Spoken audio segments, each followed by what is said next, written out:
Hello, everyone, and welcome back to the Friendly English Practice. I'm Lena, your host for today's session. If this is your first time joining us, just a heads up, we upload a brand new English learning video every single day. Our goal is to help you achieve fluency and confidence in English at an accelerated pace. In today's episode, we're going to sharpen your English listening skills and boost your ability to understand fast, real-life conversations. We're tackling a super practical and important topic: how to comprehend native English speakers when they're speaking quickly. If you've ever watched a movie, a YouTube video, or even just tried chatting with a native speaker and felt like their words were just zipping by too fast, don't worry, you're definitely not alone. Fast English can feel overwhelming, but the good news is that with the right techniques and some consistent daily practice, you can train your ears and your brain to understand native-level English smoothly and naturally. We'll be looking at real-life examples, practical tips, and simple daily exercises that will help you catch natural English, understand sentence rhythm, and recognize connected speech, the stuff that native speakers use all the time. By the end of this video, you'll have the tools to break through the speed barrier in English listening and feel more confident when you're talking to people who speak quickly. Before we dive into the lesson, don't forget to subscribe to the channel and hit that bell icon if you want more helpful English learning episodes like this one. So grab a notebook and a pen or pencil, and let's get started. Understanding fast, native English speakers can feel a bit like trying to catch a speeding train. You hear sounds, but they all blur together.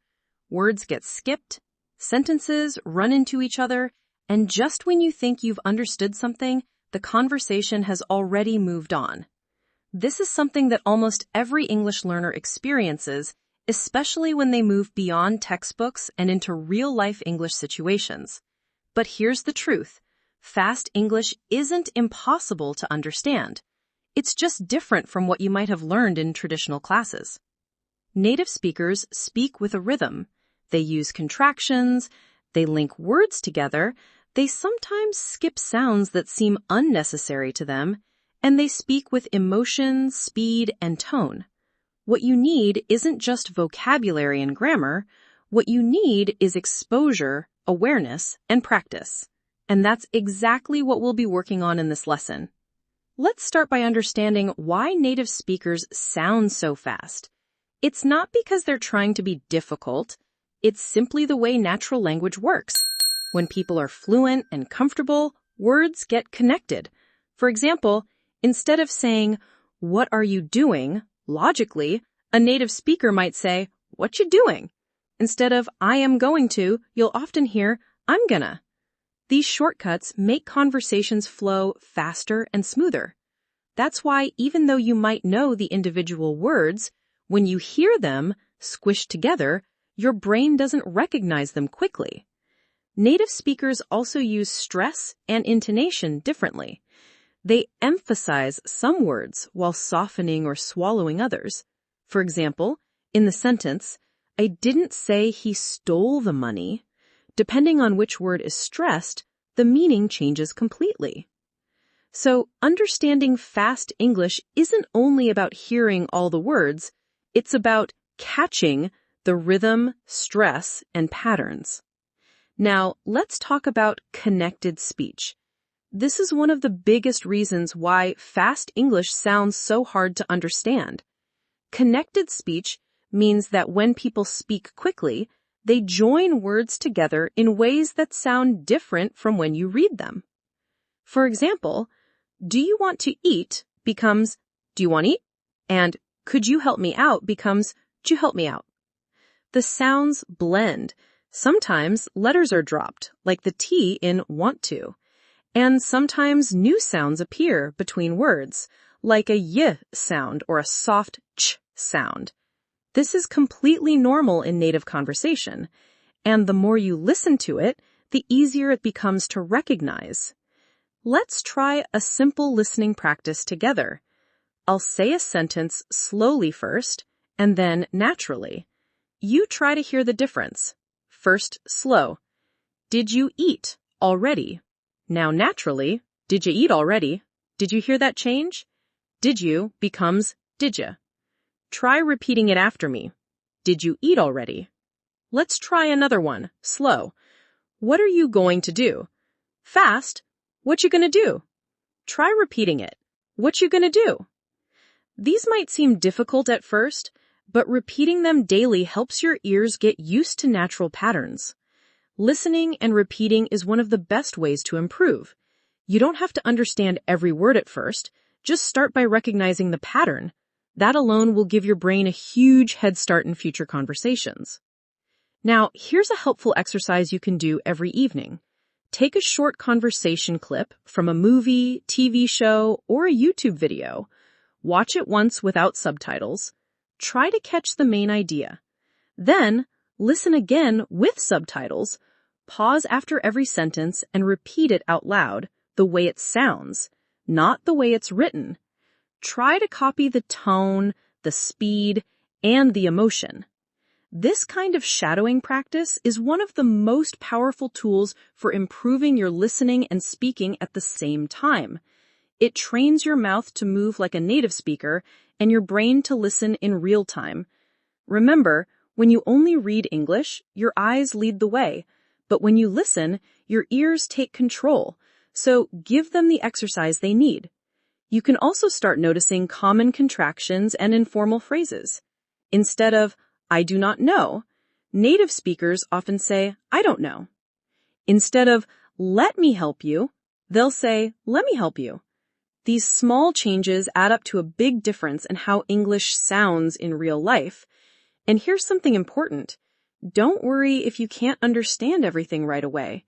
Even native speakers sometimes miss things when someone speaks too quickly. Okay, let's get into some practical techniques to boost your listening skills. Remember, the goal is progress, not perfection. Each time you grasp a new phrase, you're strengthening your brain's ability to listen. A great daily exercise is what I call the 1-minute rewind. Pick a 1-minute video clip in English, preferably with native speakers. Watch it once without subtitles. Then, rewind and watch it again, focusing on just one sentence. Try to catch every single word. If you miss something, rewind again. Pause after each sentence and repeat it out loud. The key here is to train your ears gradually.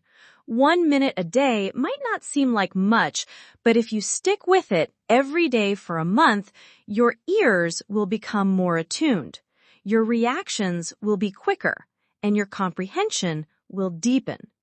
Now, let's talk about real-world English, the kind you hear in cafes, on the streets of New York, in movies, or when chatting with native English speakers. This English isn't always polished or formal. It's full of expressions, slang, and natural, sometimes messy speech patterns. For example, you might hear someone say, "Let me grab a bite," instead of, "Let me get something to eat," or "I'm going to head out," which means, "I'm going to leave." These are everyday phrases that might not be in textbooks, but they're used all the time in real life. The more you expose yourself to them, the better your understanding will become. To prepare your brain for this kind of English, try watching TV shows or videos where real conversations take place. Start with content that has subtitles, and then move on to videos without subtitles. You can even try listening to podcasts or audio clips while you're doing daily tasks like cooking or walking. Immersing yourself in real spoken English every day will gradually adjust your ear to the speed and rhythm of native speakers. Another highly effective method for improving your listening is called dictation practice. Here's how it works. Play a short audio clip, just 1 or 2 sentences. Listen carefully and try to write down exactly what you hear. Even if you miss some words, don't worry. Just do your best. Then play it again, and fill in the missing parts. Do this 2 or 3 times until you think your sentence is complete. Finally, compare what you've written with the transcript or subtitles. This simple exercise helps you notice which words are difficult to catch and why. Maybe they're being connected, maybe they're reduced, or maybe you just haven't heard them enough times before. Dictation helps improve your concentration, memory, and spelling, all at the same time.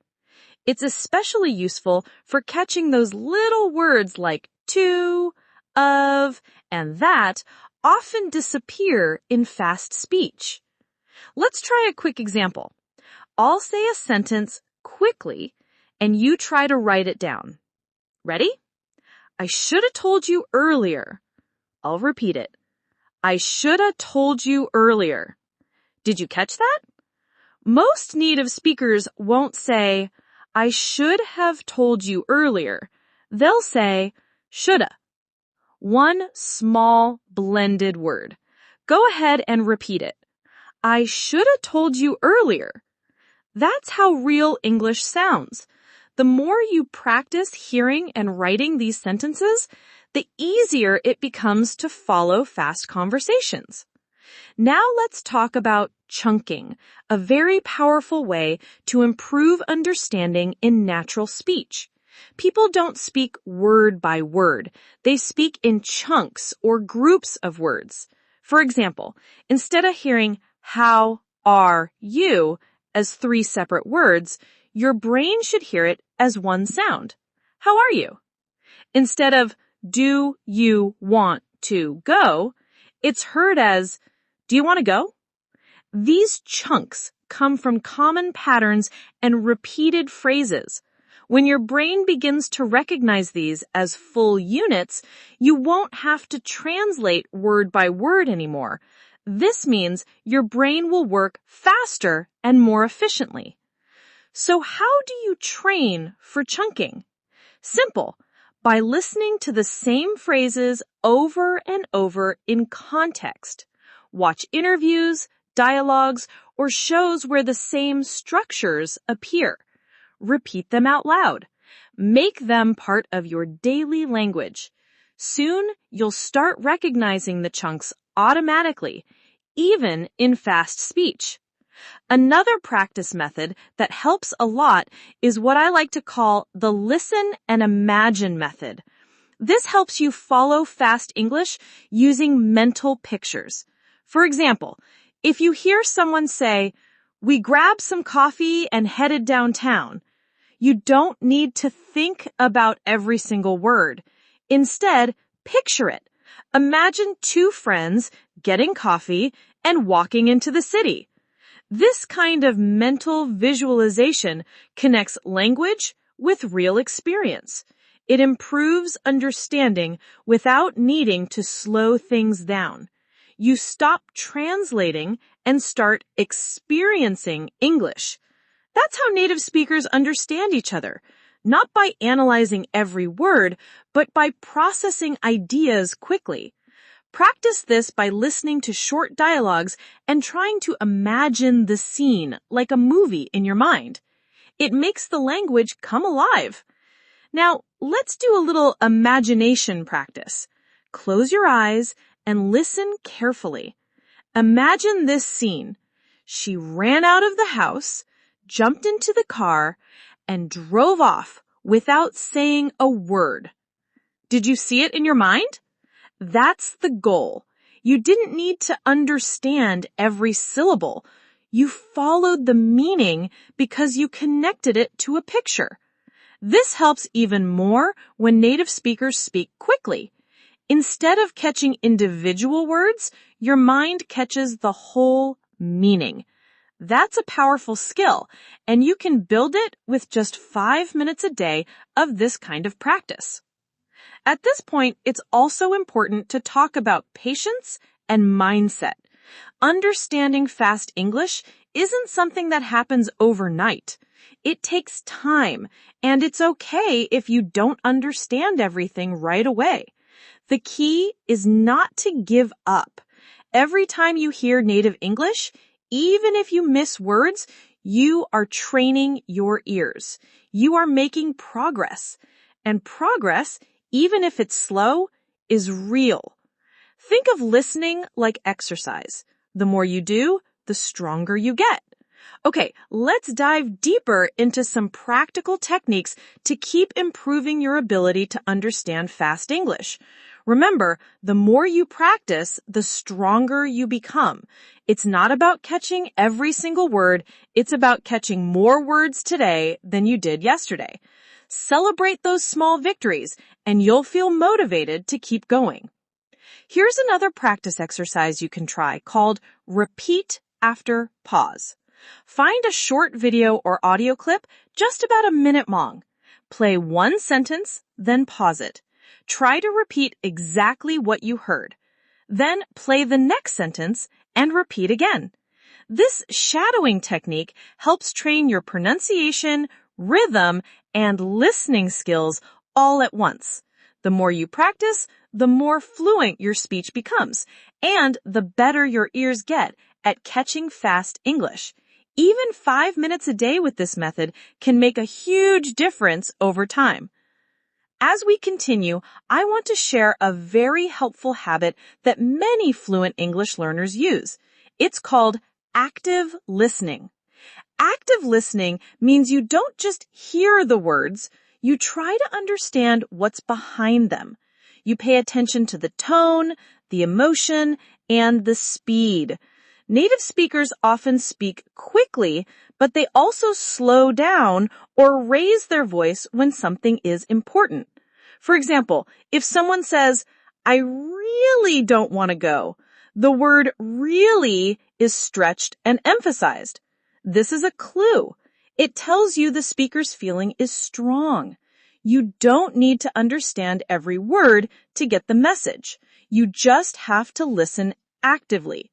Practice this by watching short dialogues and noticing how people express emotions with their voice. Soon you'll start catching meaning even when the language is fast. Another way to improve is by building your background knowledge. Let's say you're watching a video about shopping, travel, or food. If you already know a little about the topic, it's much easier to follow along, even if the speaker is fast. Why? Because your brain already expects some of the vocabulary and structure. It can predict what's coming next. This is called context-based understanding. So try to choose listening material related to topics you're familiar with. If you like cooking, watch cooking videos. If you love sports, listen to sports commentary.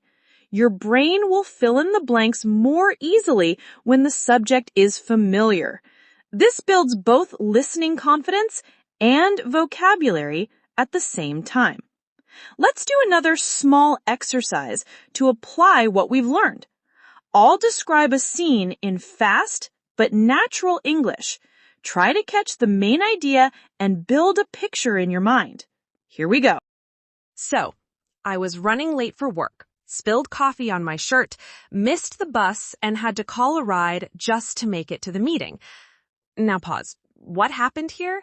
You might not have caught every word, but you probably understood that the speaker had a rushed and stressful morning. That's the goal. Focus on the meaning, not perfection. Real English is about understanding the message, not catching every syllable. Let's talk about pronunciation now, because this is key to understanding native English. Native speakers connect words in ways that might feel strange to learners. For example, what do you want to eat becomes, what do you want to eat? Or, did you see it becomes, did you see it? These connections are completely natural, but they make the sentence harder to understand if you're expecting perfect word separation. One way to get used to this is by practicing connected speech yourself. Try to repeat what you hear exactly how you hear it. Say, going to, instead of going to. Say, what'ya, instead of want to. This may feel informal, but it's how English is actually spoken, and understanding connected speech is one of the fastest ways to improve your listening. Another practice technique is the echo method. Play a sentence from a native speaker and then immediately try to repeat it with the same speed and rhythm, like an echo. For example, if the sentence is, "I can't believe he said that," you repeat it right after with the same energy and pace. This helps your tongue and brain get used to how fast English feels. At first, you might miss words, but after a few tries, you'll notice improvement. This method not only helps you understand fast English, it also helps you speak more naturally.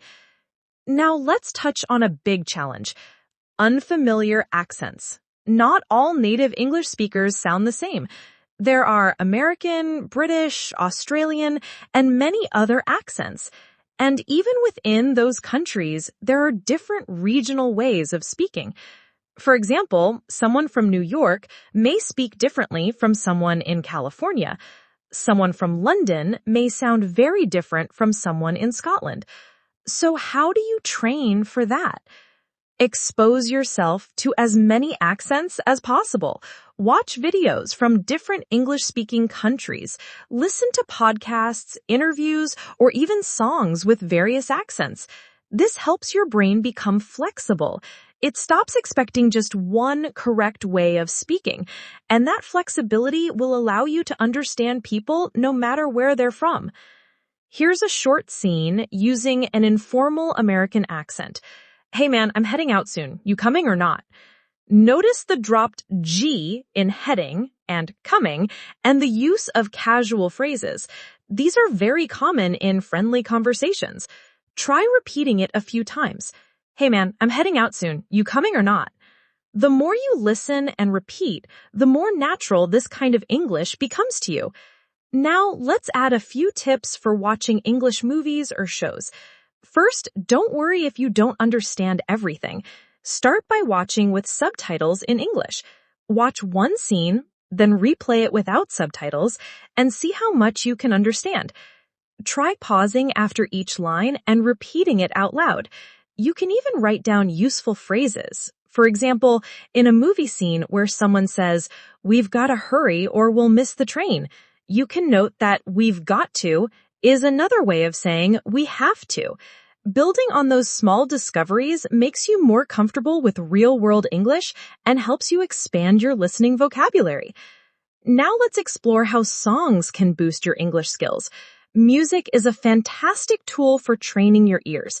Pick a song you enjoy and find the lyrics. Listen to it once without looking at the words. Then listen again while reading along. Finally, try singing along.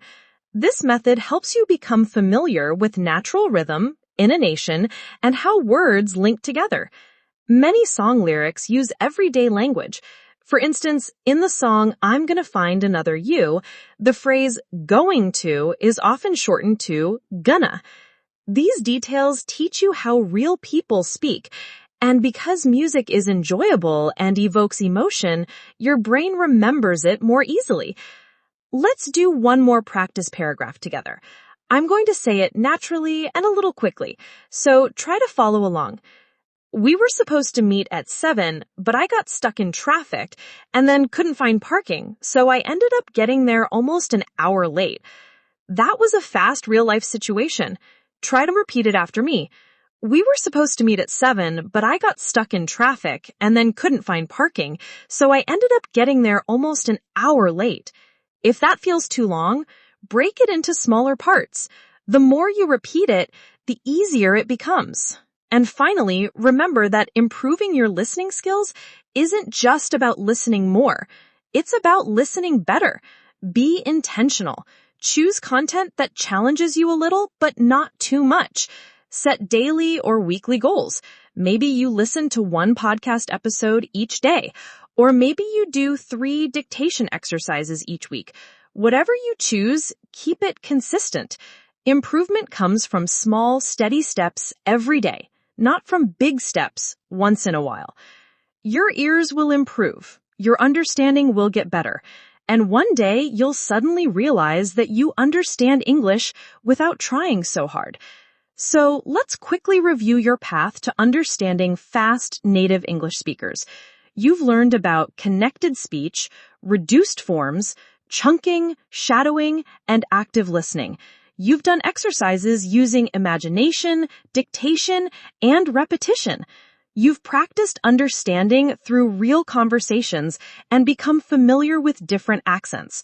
All of these are powerful tools that will continue to help you even after this video ends. The only thing you need to do is keep going. Make English a part of your life, not just a subject you study, but a language you live with. The more time you spend with it, the more natural it becomes.